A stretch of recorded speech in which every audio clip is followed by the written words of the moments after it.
All right, welcome, Grand Archivists. As said in some of our YouTube comments on here, a lot of people asking for deck techs or deck lists. So we figured I'd try a first quick deck tech. I'm not going to speak as though I'm a genius at Grand Archive. It's probably pretty rare to find in the game in general at this point in time, but I have played some games and I obviously love Mordred as a deck. A little joke for anyone who's played Flesh and Blood or knows Flesh and Blood. I like to call this deck Mordred Tide because it has Mordred and then it has Tidal Sweep as a cleave spell. So a little bit like the Runeblade cards in Flesh and Blood and Mordred Tide itself. Anyway, so we got this pretty Mordred here, thanks to a friend here in New Zealand. Traded that one with me early on. Just think it looks super awesome and it wasn't as costly as a numbered Lorraine or something stupid like that. So you got Mordred. Thing I love about level 2 alt champions is that you get a bit more space in your deck building, and particularly in your regalia. Obviously we start with a Lorraine at level 1, just gets you a sword into play and it's a warrior and it just makes sense. And again, Mordred Tide, and the way I went for was water. I think one big reason initially, why did I go for water Mordred? I think I just hadn't played much water yet and I wanted to see what water was like. And Restorative Slash seemed like quite a good one, going for a bit more recovery. Of all the level 2s, being a warrior, it seems like they get higher life than the rest of them. So, you know, at level 2 he's at 24 health, which is pretty strong. And if you get some recovery built into the deck, it just means you can win and play out some of those more grindy matches. Pretty standard, don't need to talk about why we have Grand Crusader Ring, obviously unconditional draw. Here's one of the swords that are good for Mordred. So I think one of the biggest fundamentals why you might play Mordred over Lorraine is that you get to play quite different swords and regalia and, you know, benefit from that. So the likes of Sealed Blade, it's 3 attack and 3 durability, and you just have to use floating memory to pay. So the other reason we play Mordred is his power says that attack cards in your graveyard have floating memory. So as soon as you're level 2, anything that says attack becomes floating memory. That particular one has floating memory, but this one, attack, is a floating memory. So you can make a big chunk of your deck floating memory. You can get out this beefy sword here. And another sword that differs to Lorraine and feels like is made in a way for Mordred is this Galatine. So Galatine, Sword of Sunlight, it's a 1 cost. It's 1 attack, 1 durability. However, when you attack with a sword attack card, again, you'll be doing that for floating memory. Each time you play one, you put a durability counter on Galatine. So it builds up its durability, and then the bonus of that, if you're warrior, which of course you are, is that it gains +1 attack for every 3 durability counters on it. So this is kind of like a nice background sword. If you get it out early, within the first couple of turns, depending, like, you don't need to turbo into Mordred as such. You generally want to get there sooner than later, but you know, you could sneak this out when you're level 1 Lorraine and then just start getting those counters on it whilst using a different sword in the early game. Sword of Seeking is just too good, I think, not to put in any warrior deck as an option off Lorraine, depending on the game state. Really for this reason, 2 durability. But of course, True Sight, you kind of need that in clutch every now and then. Life Essence Amulet, kind of like a Grand Crusader's Ring. I think one of the better conditional draw cards for 0. Ornamental Sword, the other great one to go with Lorraine as a choice. If you have an ally out, you think you need to go aggressive, it can just be the one you want. Very strong if you get a turn 1, what's her name? Weaponsmith. So if you play Weaponsmith turn 1 and they do not kill it, bringing this out with Lorraine level 1 is really good. It gets the 2nd durability, it buffs the Weaponsmith. Happy days. Seer's Sword, this has 3 durability, and it also has Glimpse too when you attack. So the Glimpse can be super relevant in a deck, you know, maybe more so like Mordred. there's not tons of draw, and certain cards, probably overall more than some other decks, certain cards are more important at certain times. So being able to look through when you need to is good. Warrior's Longsword, of course, is very good. It's just 1 for 2 attack, 2 defense. Drawn Blade, if you need that, draw a card off a sword, just play it. This is our one sideboard, I'm pretty sure. So 1, 2, 3, 4, 5, 6, 7, 8, 9, 10, 11, 12. Yep. So sideboard, Chalice of Blood. Again, talking about his higher life naturally than the other 3 classes at the moment. Chalice of Blood says, banish, draw 2 cards, activate only if you have 20 or more damage counters. So in the right matchup, where it's a bit more to and fro and, you know, you're getting chipped down or whatnot, he has 4 life buffer to play with Chalice of Blood. So yeah, this can just get you a win essentially against something a bit more grindy, perhaps a tamer or another warrior. Yes and no's and a matchup. Often if they're going for their kill turn, they're just going to kill you, but we'll see. But yeah, Chalice of Blood is the sideboard card. So that's our regalia there. And very, very excited. If you like the look of this, even if you played it already, or you know you like the look but you're not sure how good it is, with Fractured Crown coming out, I believe this deck's going to get a lot better. You may change the build a bit as it comes out once you find how it plays, but you know we're going to definitely be putting in the new water-based sword that costs 1. I can't remember what it's called. I think it's Aaron, starts with A, but yeah, it's a super cool water sword. It costs 1, and it says when it comes in, banish any number of floating memory, which of course can be sword attack cards.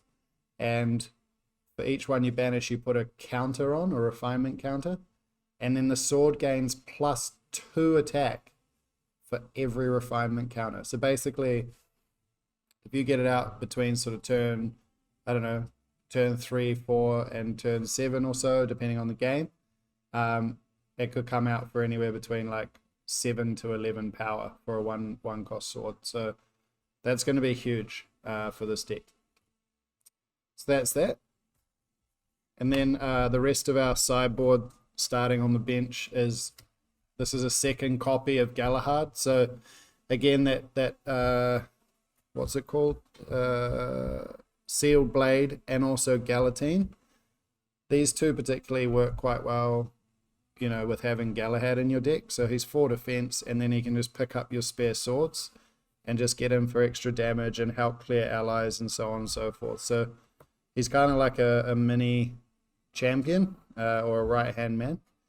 However, running 2 in the main deck is not always great. Like sometimes if you see 2 early or like within the first, you know, few turns of the game, it's just not amazing if you haven't set up your sword. So we put 1 in just to be able to draw it potentially, you know, it could be good, but the second copy we're only going to put in like a grindier game.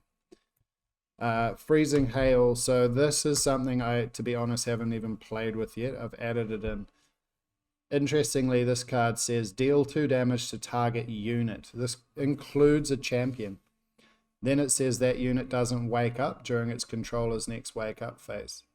And it's fast. So, you know, Lorraine, of course, Fire Lorraine or combo-y Win Lorraine, like in many cases they can just attack you and kill you, depending what level and what attacks they have. This could help you not lose. You know, you can just, they attack, they don't kill you, you don't want to die next turn, you can play this and they just stay tapped. Similarly with Xander, I believe, you know, if he gets in to clear one of your allies or something with its dagger, but he has Poison Dagger out and he could be near combo step, you can just freeze and then he doesn't untap the next turn. So it's looking like I'm just trying it out as a card that could buy you a turn, really, where you need. And that might sound a bit lame, but Mordred's actually relatively aggressive, which you'll see soon as well. But And the deal 2 damage, I mean, that's just a burn spell. There might be a case where like you get them to 2 life left and then they play 2 interceptors, which, to be fair, interceptors are a bit of a tough one for this deck. And then you just freezing hail them in the face and they die. So that's cool. This is a 4th copy of Restorative Slash, so we play all 4 in the deck list. The 4th copy starts in the side purely because we might not have time, or depending on what it is, we may not need to recover 3, and then it's just a 4 cost 3 attack, and we have 2 cost 3 attacks in the deck otherwise. And the last 2 cards for the side is Tidal Sweep. So as I was joking before, the deck's pet name is Mordred Tide. But these just come in again against a deck with heavier ally count, and where it might be a bit grindier. It just means like this with the Sealed Blade, Concealed Blade or whatnot, the 3 attack sword, it can hit for 4. It's a decent clearance. So yeah, that's our side, starting with Chalice there as well. So on to the main deck, Weaponsmith.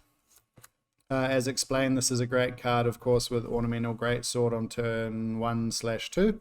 But also, more importantly, and why we want to play it and still have it in the deck, is for Galatine. So Galatine, you know, every 3 durability, you gain +1 attack, and it gets a durability every time you play a attack card. So between playing an attack card every turn with Mordred and having a Weaponsmith is just going up. You're getting nearly 1 attack like every turn, or close to every turn. So it's pretty good. Banner Knight, pretty self-explanatory. We do get to level 2, so we have enough allies, and of course we have a load of sword attacks. So again, he's pretty good with Galahad when he's picking up a sword, giving all your swords weapons +1. And again, we got allies, so he's just good. He's just Banner Knight, right? Main deck, 1 Galahad, 2nd in the side. Talked about him. And the other curve out on our 4 drops, we've got 3 Tide Diviner. So this may get cut in the future, but at the moment, if you're level 1 or 2, this card is pretty good just to get extra floating memory / sword attacks into your graveyard. To help you play like the Sealed Blade earlier, or just, you know, get rid of 2 cards you don't need once you're in a more progressed state of game. And it's a one attack body, so it could help you finish off a annoying ally or chip in for last damage. So it's worth playing here, I believe, Tide Diviner. It actually will get better probably with that new Water Sword that we know is coming in Fractured Crown. Because if you dump 2 more sword attacks into there, then you're winning. Benevolent Battle Priest, I had 4, but I've cut to 3. This is because it's only 1 attack, so it's not, if it was a 2 attack, it would be, I reckon, an auto 4 of. But it's 3, it has an annoying butt of 4. A lot of the cards in this, allies in this deck have 4 defense, and 3 if not 4. So yeah, just having 4 on the butt is pretty helpful, and you get to recover 1 every time you attack with it. So it's doesn't sound like much, but in a game it's actually really annoying. Like if you attack with a couple of these, or you know, you get 1 out, attack with it twice, get another attack with them both once, and then you've played a Restorative Slash, you've negated 7 of their damage, which, you know, is 1 to 2 turns maybe on average. So it does make a big difference and help you win the race. As we said, interceptors are quite tough for this deck at times when you're trying to close out the game, and then if they just put someone in the middle of the way, it's really annoying. So Snow Fairy is a must. It has stealth, it can only be hit by True Sight, and when it enters, you rest an ally you don't control, and that ally doesn't wake up as long as you have this. So we had 4, but again, just that issue of like 1 attack, it's a bit, so we play 3. 3 should be enough.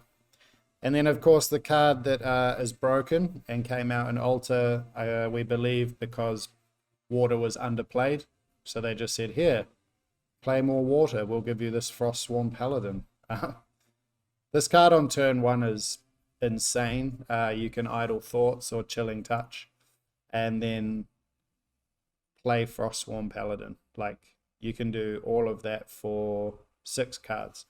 And then you draw a card and you have a 3/4 ally on the board with intercept, which is crazy. So we're just adjusting the lighting here for you.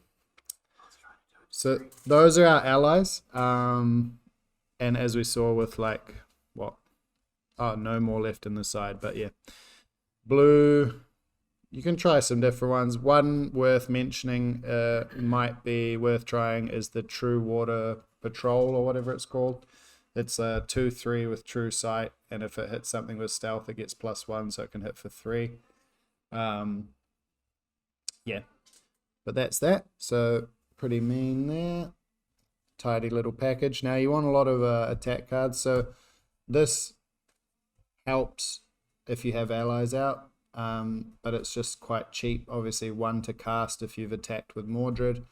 Allies get +1, and you get the card draw into memory, which is the biggest thing. So it basically becomes like a Banner Knight and Scry the Skies for 1, which, you know, who can say no to that? Even if you have 1 ally out, often you have 2+. This card is good. Similarly to that, not a direct attack card, but we have 2 copies of Aqueous Enchanting. This is a card that I looked at initially and thought was crap, but it's actually pretty good. It's fast, and it does favorable wins if you need it defensively and they're attacking and you just need 1 more defense on your allies. It can save allies, but when you're in an aggressive game state, it gives, again, +1 and Banner Knights everybody, which, you know, can get you the win, right? So it's very versatile and it adapts to the game like situation, which I think is super important, particularly in this game so far. It feels like having, you know, diversity within your cards is real helpful. And it has floating memory, so I mean, you can't lose. And it's helped me remember another main reason I built Water Mordred over anything else. It's because all the water cards have Mordred in them, so it's kind of telling you to try that out. So onto our attack cards, we've got Savage Slash. Everyone knows Savage Slash. It's 2 for 2, but it has floating memory naturally. But Marnie, why are you playing that if Mordred gives them floating? Well, at level 1, it has floating memory as well. So you can use Savage Slash to level up into Mordred. Because before Mordred is on the board, none of your attack cards have the floating memory. And it can be a bit annoying. Clean Cut. Again, we get to level 2, of course, with Mordred. So level 2+, on kill, draw a card. What else do I need to say? Pair that with a sword, kill an annoying ally for 3, 4, 5 health, and then draw a card back for it. It's pretty good. Opening Cut. This card is, again, one I initially felt was a bit underwhelming or never thought much of it, but it's just 1 for 3, which is above rate, and it allows you to cast something else decent in that turn. Like having that, you could do that and a Tide Diviner, or this and a Galahad, like all within a kind of a turn. In my first iterations, I'd run out of gas every now and then, so I just decided to put in a couple of hardy sudden steals. They're probably going to cost 4, right, with efficiency, so -2 cost for the level, and then they just do 5 on top of a sword. So it's kind of a finisher in certain games where you need it. Invigorated Slash. This is an interesting one. I back and forth on it and how many copies. I think 2 is the number, just because you're likely to see 1 at some point when you can level up. If you level up in a turn and then play this, it's 2 for 4, which is huge. And then the other card, sort of the offset of Invigorated Slash, is just the reliable Reckless Slash. So no condition, 2 for 3, easy. And then we've got the Restorative Slash that I mentioned earlier. This is 4 for 3, and it recovers 3 on attack. So you're getting 3 life back, which is very important. Now, another card to go with Aqueous Enchanting that I initially thought was really crap, if I'm honest, was Imbue with Frost, or In Frost. This says target sword weapon you control gets +2 attack until end of turn, and it costs 3. So it's like worse than all of these 2 for 3s or 2 for 2 with a thing on it or whatever. or no float, like, yeah, more expensive versions of these. However, you can only play one attack card, you know, maximum a turn with your, like, if and or combine with a sword. So Imbue with Frost, if you have a full hand and no ally that you want to play, you can go like sword, attack card, and Imbue with Frost and attack for like 7 or 6 rather than only 4, and then not do anything else with your other like 4 cards or whatever. So it's actually pretty good in that sense when you just have a hand, you know, if you had hands of just all attack cards and you can only play 1 a turn, this is basically an attack card that allows you to play 2 in a turn, and it has floating memory, which is like fine. So we'll see how these go like with the recent changes, but this may even go up to 3 or 4. And then we have, of course, 4 Idle Thoughts, helping us just to get that early game floating memory. Also, as I said, you know, it can be important as to what you draw in this game and when you need things, so it just helps you a little bit in that sense. And it's good for that turn 1 Frostswarm Paladin if you can get it. Just for not really card advantage, but, you know, cycling through your deck again. Scry the Skies. If you're at level 1 or 2, this can be pretty good for what we were just talking about. Put a bad card to the bottom, get the next one. And then to round it out, we've got Chilling Touch, which this is actually a really good card. Floating memory, obviously, for 1, but banish a card at random from your opponent's memory and then return it at the end of their next end phase. So you play it in your go, they lose it, and they don't get it back until the end of their next go. So it can really stuff people up if they're, you know, picking specific lines and they're like, I'll put these down next turn, I'm going to play that. If you hit that with Chilling Touch, they're not going to be able to play it. And also curve, like, you know, curving out and using all of their cards. Sometimes this just completely wrecks them from that, and they're playing 1 ally less, or, you know, 1 draw spell less, or whatever it is. So it's very good at basically stifling the speed or efficiency of your opponent, which again fits in quite well with this deck. So bunch of allies, a bunch of sort of aggressive adaptive spells here helping you to push more. Cheap 1 cost stuff to just get you through and disrupt a bit and get, you know, floating memory.